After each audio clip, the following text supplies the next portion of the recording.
Hello everyone. आज हम बात करेंगे घुटने के दर्द के बारे में। घुटने का दर्द वैसे तो बहुत आम देखने को मिलता है, काफ़ी सामान्य हो गया है ये दिक्कत। पर हर पेशेंट में घुटने का दर्द अलग होता है। ये देखा गया है कि लोग बाग जब भी एक्सरे देखते हैं या डॉक्टर से कंसल्ट करते हैं तो वो यही सोच रखते हैं कि मेरे घुटने का गैप कम हो गया है, घुटने का गैप बढ़ गया है। ऐसा नहीं होता है। हर पेशेंट में हर घुटने का दर्द अलग होता है, सामान्य नहीं होता है। तो चलिए बात करते हैं घुटना क्या होता है, घुटने का जोड़ क्या होता है, ये किन हड्डियों से मिलके बनता है और इसमें आसपास क्या पाया जाता है। वैसे तो हमारे घुटने का जो जोड़ है वो बहुत ज़्यादा स्ट्रेस बियर करता है। जब भी हम जॉगिंग करते हैं, कोई भी रनिंग करते हैं, चलते हैं, कोई भी एक्टिविटी करते हैं, सामान उठाते हैं, घुटने के बल पे आते हैं, कोई भी ऐसी एक्टिविटी, तो हमारे शरीर का पूरा वजन हमारे घुटनों पर आता है और जिस वजह से घुटनों की चोट होना बहुत सामान्य देखी गई है। घुटने की शिकायत आमतौर पर कोई भी लोग करता है, पर वैसे अगर कार्टिलेजेस से रिलेटेड है पेशेंट की दिक्कत, तो वो ज़्यादा उम्र के लोगों में दिक्कत देखने को मिलती है। वैसे घुटने का दर्द सामान्य है, ये बहुत कारणों की वजह से होता है। इसमें प्रॉपर ट्रीटमेंट लेना, प्रॉपर इलाज करना बहुत ज़रूरी है। अब बात करते हैं घुटने के जोड़ कैसे बनता है। तो घुटने के जोड़ में 3 हड्डियाँ होती है, जो घुटने के जोड़ को बनाती है।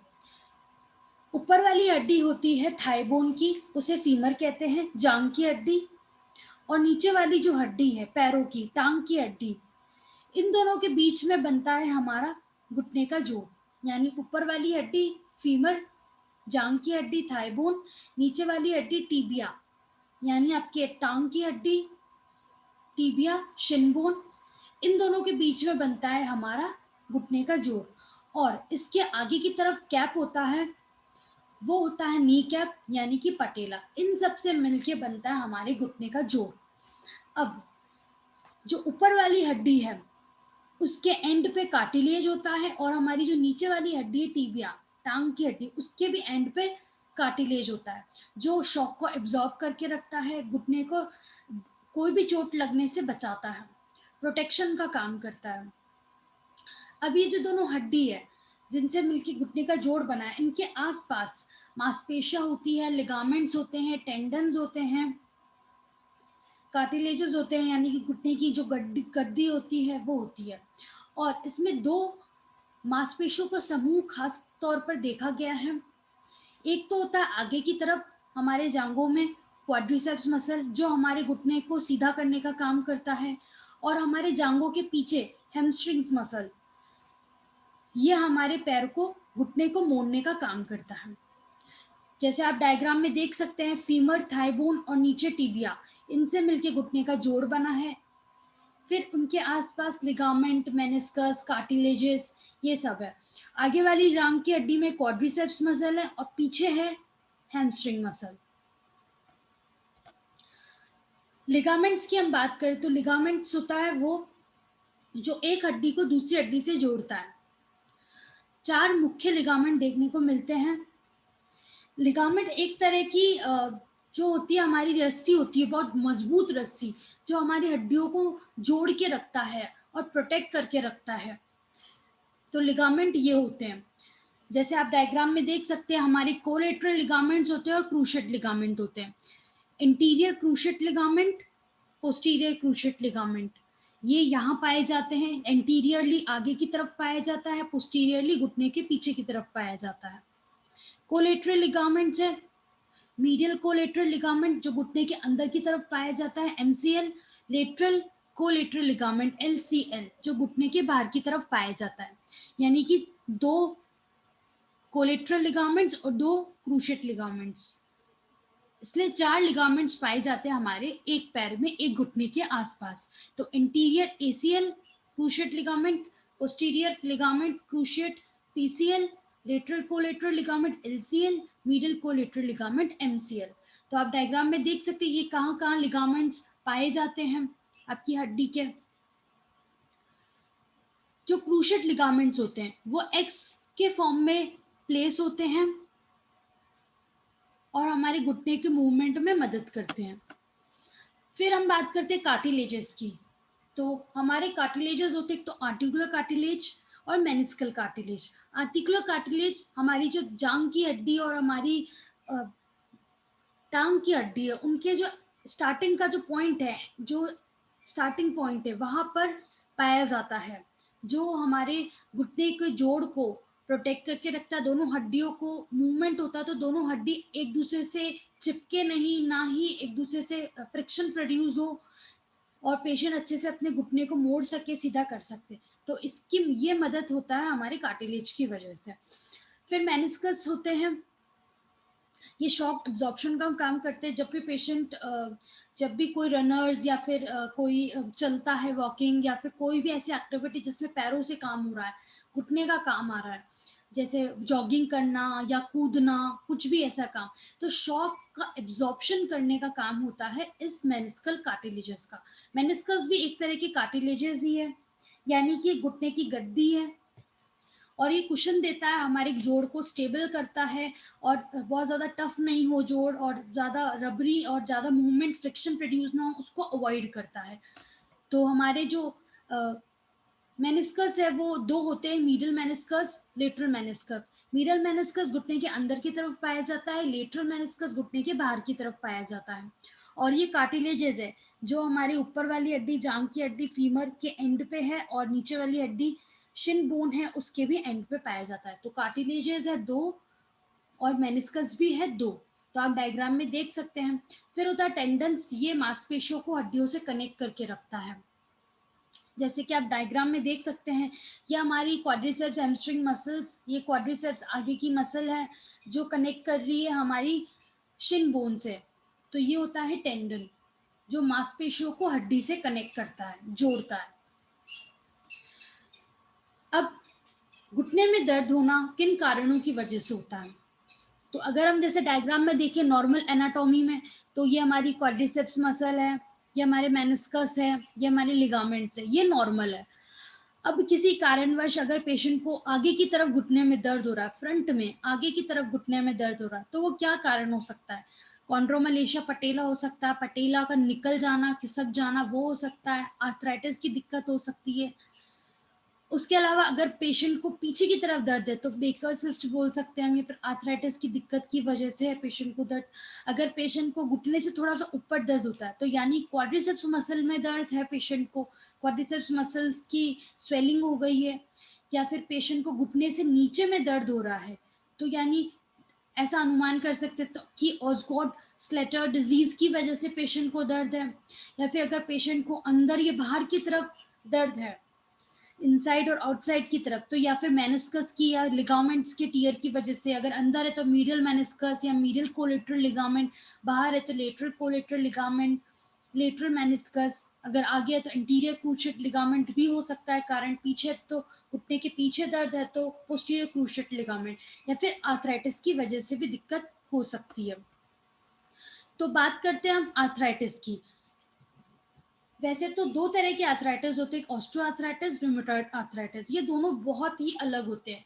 ऑस्टियो आर्थराइटिस में क्या होता है, जब जैसे जैसे उम्र बढ़ती जाती है, यानी 40-45 के बाद की जो उम्र होती है जिनकी, उनमें जो कार्टिलेज है उनका डैमेज होना शुरू हो जाता है। अगर पेशेंट का वेट बहुत ज़्यादा है तो बॉडी का वेट घुटनों पे पड़ता है, और जो कार्टिलेजेस है जो घुटने को प्रोटेक्ट करके रखते हैं, घुटने को मजबूती देते हैं, उनमें वियर एंड टियर होना शुरू हो जाता है, उनका डैमेज होना शुरू हो जाता है। जब उनका डैमेज होना शुरू हो जाता है तो पेशेंट कंप्लेन करता है कि घुटने में दर्द है, शार्प पेन है, शूटिंग पेन है, उसके साथ साथ चलने उठने बैठने में भी पेशेंट को दिक्कत आती है। तो एक कारण ये हो सकता है। एक कारण रिमेटॉइड आर्थराइटिस भी हो सकता है, यानी कि अगर जब पेशेंट का गतिरोधक क्षमता अच्छी नहीं होती, जिस वजह से इम्यून सिस्टम ही उसका अटैक करता है उसकी बॉडी पे, अलग अलग जोड़ पे, जब वो घुटने के जोड़ पे अफेक्ट करता है तो घुटने के जोड़ में एंटीबॉडीज बनना शुरू हो जाता है। बहुत ज़्यादा एंटीबॉडीज की वजह से घुटने के जोड़ में दर्द होना शुरू हो जाता है और पेशेंट को दिक्कत आनी शुरू हो जाती है। तो आर्थराइटिस के ये दो कारण हैं।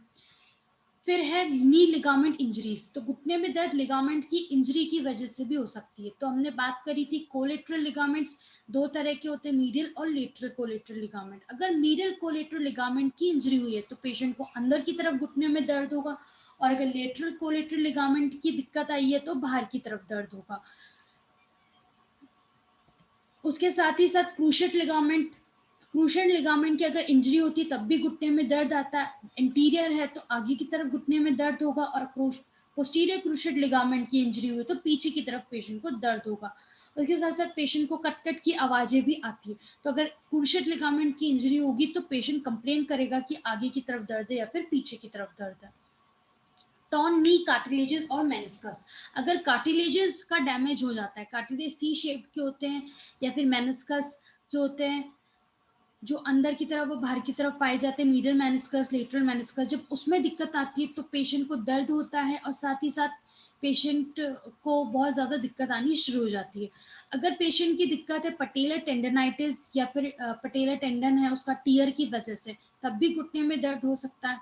पटेला हमारा नी कैप होता है, अगर ये जो टेंडन है अगर उसमें इन्फ्लामेशन हो जाता है, ये खास तौर पर उन लोगों में देखने को मिलता है जो स्पोर्ट्स एक्टिविटी में है, जो फ्रीक्वेंट जंपिंग, फ्रीक्वेंट रनिंग करते हैं, घंटों खड़े रहते हैं, जिनका ऐसा काम है कि घंटों खड़े रहना या घंटों नीलिंग पोजीशन में रहना, जिस वजह से पेशेंट को घुटने में दर्द आना शुरू हो जाता है। तो अगर पटेला का जो टेंडन है उसका इन्फ्लामेशन हो जाता है, जो टेंडन होता है बहुत बड़ा टेंडन होता है, ये जो हमारे घुटने के कैप को कनेक्ट करता है हमारे शिन बोन से, यानी कि पटेला को शिन बोन यानी टीबिया से कनेक्ट करता है। जब इस टेंडन का इन्फ्लामेशन होता है तब भी घुटने में पेशेंट को दर्द होता है। उसके बाद और भी एक कारण हो सकता है, यानी कि पटेलो फेमोरल पेन सिंड्रोम। ये खास तौर पर एडल्ट्स में देखने को मिली है दिक्कत, जो फ्रीक्वेंट रनिंग या ज़्यादा activity, over use activity, repeated activity करते हैं, या जो ज़्यादा सीढ़ियाँ उतरना चढ़ने का करते हैं, उनमें कॉन्ड्रोमलेशिया पटेला और पटेलो फेमोरल पेन सिंड्रोम की दिक्कत आती है। इसमें हमारा कार्टिलेज होता है जो हमारे नी कैप यानी पटेला के पीछे की तरफ पाया जाता है, वो सॉफ्ट हो जाता है, उसका जो नॉर्मल कर्वेचर है वो बिगड़ जाता है, वो सॉफ्ट हो जाता है और उसका वियर एंड टियर हो जाता है। जब अगर इसका कार्टिलेज का, इसका जो घुटने के कैप के पटेला के पीछे जो है उसका वियर एंड टियर वो सॉफ्ट हो जाता है, और हम जिस वजह से ये दिक्कत आनी शुरू हो जाती है और घुटने में दर्द होता है पेशेंट को। या फिर हमारा नी का जो अलाइनमेंट है वो सही नहीं, हड्डी सही से बनी हुई नहीं है, तब भी दिक्कत आ सकती है। एक और कारण हो सकता है घुटने के दर्द का, वो है Baker's cyst. Baker's cyst, cyst वो होता है जिसमें छोटे छोटे पाउच बन जाते हैं पानी के। तो घुटने के पीछे की तरफ, बैक में पीछे की तरफ जब ये छोटे छोटे पाउच बन जाते हैं तो पेशेंट को घुटने के पीछे की तरफ दर्द होता है, सूजन आ जाती है, बहुत ज़्यादा टाइट लगता है पैर, और मूवमेंट रुक जाता है, बहुत ज़्यादा स्टिफनेस हो जाती है घुटने में, और जो भी एक्टिविटी पेशेंट घुटने को मोड़ने सीधे करने की या चलने फिरने की करता है उसमें पेशेंट को दिक्कत आती है, प्रॉपर रेंज ऑफ मोशन नहीं हो पाता। प्री पटेलर बर्साइटिस, अगर जो पटेला है उसके ऊपर की तरफ जो बरसा है, एक एक फ्लूइड का भरा हुआ, थोड़ा सा फ्लूइड से भरा हुआ सेक है जो घुटने के पटेला के ऊपर की तरफ, आगे की तरफ पाया गया है, अगर उसमें दिक्कत आती है, उसमें कोई इन्फ्लामेशन हो जाता है, इंजरी हो जाती है उसकी डायरेक्ट ब्लो से, किसी भी चीज़ से, या जो लोग फ्रीक्वेंट नीलिंग करते हैं, घुटने के बल पे रहते हैं, जैसे गार्डनर्स, कारपेट लेयर्स, तो उनमें घुटने का दर्द सामान्य देखा गया इस दिक्कत की वजह से। फिर एक और कारण हो सकता है घुटने का दर्द का, वो है इलियोटिबियल बैंड सिंड्रोम। ये इलियोटिबियल बैंड, ये फाइबर्स का बना हुआ एक मोटा सा बैंड होता है जो हमारे थाई से साइड की तरफ, बाहर की तरफ निकलते हुए हमारे घुटने तक आता है। जब इस बैंड का, इलियोटिबियल बैंड का इन्फ्लामेशन हो जाता है किसी कारणवश, इसकी ओवर यूज रिपीटेड एक्टिविटी की वजह से, जैसे रनर्स या जंपिंग जो ज़्यादा करते हैं, तो उनमें ये दिक्कत देखने को मिलती है। जिसमें घुटने के दर्द के साथ साथ पेशेंट को घुटने के पीछे की तरफ, यानी पीछे नहीं, घुटने के बाहर की तरफ, क्योंकि इलियोटिबियल बैंड हमारे थाइस के बिल्कुल बाहर की तरफ पाया जाता है, तो पेशेंट कंप्लेन करता है बाहर की तरफ दर्द का। उसके साथ साथ पेशेंट को गर्म ठंडे का महसूस होता है बहुत ज़्यादा, और पेशेंट का जो दर्द है वो पूरा थाई से लेके हिप तक स्प्रेड होने लगता है। डिसलोकेटिंग नी कैप, अगर कोई भी रोड ट्रैफिक एक्सीडेंट या ऊंचाई से गिर गया है पेशेंट, या कोई भी कारणवश डायरेक्ट इंजरी या डायरेक्ट गन शॉट हो गया घुटने पे, जिस वजह से डायरेक्ट ब्लो की वजह से घुटने पे, जो घुटने का जो कैप है, नी कैप है, पटेला वो डिसलोकेट हो जाता है और इस वजह से पेशेंट को दर्द होता है घुटने में और पेशेंट का मूवमेंट रुक जाता है। गाउट की वजह से भी घुटने में दर्द होता है। गाउट एक इन्फ्लामेटरी डिजीज है जिसमें पेशेंट का जो यूरिक एसिड का लेवल बहुत ज़्यादा बढ़ जाता है और वो जो इसके जो क्रिस्टल्स है यूरिक एसिड के, वो क्रिस्टल्स के फॉर्म में बन जाता है और वो हमारे अलग अलग बॉडी के सारे जोड़ों में जाके बैठ जाता है। तो अगर वो घुटने के जोड़ में आके बैठ जाता है क्रिस्टल्स यूरिक एसिड के, तब घुटने में पेशेंट को दर्द होता है। प्लीका सिंड्रोम, ये भी एक तरह का कारण है घुटने का दर्द का। इसमें हमारे जो साइनोवियल फ्लूइड है हमारे घुटने के जोड़ में, क्योंकि हमारा घुटने का जोड़ साइनोवियल जॉइंट है, तो साइनोवियल फ्लूइड है इसके अंदर और उसका कैप्सूल है साइनोवियल कैप्सूल। इसके अंदर जब बच्चा जैसे होता है तो उसका एम्ब्रियोनिक रेमिनेंट थोड़ा सा रह जाता है, तो वो जब हमारे घुटने के अंदर आ जाता है और इस वजह से घुटने में इरिटेशन होना, इन्फ्लामेशन होना शुरू हो जाता है और पेशेंट की जो एक्टिविटी है वो रुक जाती है। फिर एक और कारण हो सकता है घुटने का दर्द का, वो है ऑस्गॉट स्क्लेटर डिजीज। ये खासकर बच्चों में देखने को मिलती है, 9 से 14 की एज के बच्चों में। इसमें जो घुटना है उसके अंदर ओवर ग्रोथ होने लगती है, हड्डी की ग्रोथ स्पर्ट्स बनने लगते हैं, जिससे घुटने के आगे की तरफ इरिटेशन होने लगता है, पेशेंट को दर्द होता है घुटने के आगे की तरफ फ्रंट में और पेशेंट को बहुत दिक्कत आती है, सूजन आ जाती है, पेशेंट को एक्टिविटी करने में दिक्कत आती है, रनिंग जंपिंग करने में भी दिक्कत आती है। उसके बाद जब पेशेंट रेस्ट करता है तो इम्प्रूव हो जाता है। ऑस्टियोकॉन्ड्राइटिस डिसेंस, ये ओसीडी, इसमें पेशेंट को मतलब जो होते हैं जैसे चिल्ड्रंस या फिर एडल्ट, इनमें सबसे ज़्यादा देखने को मिलती है। जब पूरे घुटने के जोड़ में कहीं एक सेगमेंट पे घुटने की एक कहीं किसी पोर्शन में जब खून का रक्त का बहाव कम हो जाता है, उस पोर्शन में पेशेंट को दर्द होना शुरू हो जाता है। तो वो जो जिस पोर्शन में हुआ है उसकी वजह से पेशेंट को मूवमेंट करने में दिक्कत आती है। तो इसमें क्या होता है, ऑस्टियोकॉन्ड्राइटिस डिसेंस में पेशेंट का घुटने का किस एक जगह स्मॉल छोटा सा सेगमेंट में ब्लड सप्लाई रुक जाता है और जिस वजह से दर्द होता है पेशेंट को उस हिस्से में। नी जॉइंट इन्फेक्शन, अगर घुटने में कोई इन्फेक्शन हो गया है, बैक्टीरियल वायरस या कोई भी इन्फेक्शन हो गया है जिस वजह से पेशेंट को दर्द होता है घुटने में और सूजन आ जाती है और मूवमेंट रुक जाता है। फिर नी कैप फ्रैक्चर, अगर घुटने का जो कैप है यानी पटेला, जब डायरेक्ट ब्लो की वजह से रोड ट्रैफिक एक्सीडेंट या ऊंचाई से गिरना या फिर डायरेक्ट कुछ ब्लो हो जाना घुटने पे, डायरेक्ट हिट हो जाना, जिस वजह से पेशेंट का नी कैप का फ्रैक्चर हो जाता है, पेशेंट को घुटने में दर्द होता है। फिर एक और आखिरी कारण है वो है बोन ट्यूमर, ऑस्टियोसार्कोमा। जब हड्डी का जो कैंसर है वो हो जाता है, ऑस्टियोसार्कोमा हो जाता है, वो जब घुटने में हो जाता है तो पेशेंट को घुटने का दर्द होता है और पेशेंट को बहुत दिक्कत आती है। तो ये सब कारण है घुटने के दर्द होने के। तो इनको सही से कारण का पता करने के बाद इसका सही से ट्रीटमेंट लेना बहुत ज़रूरी है।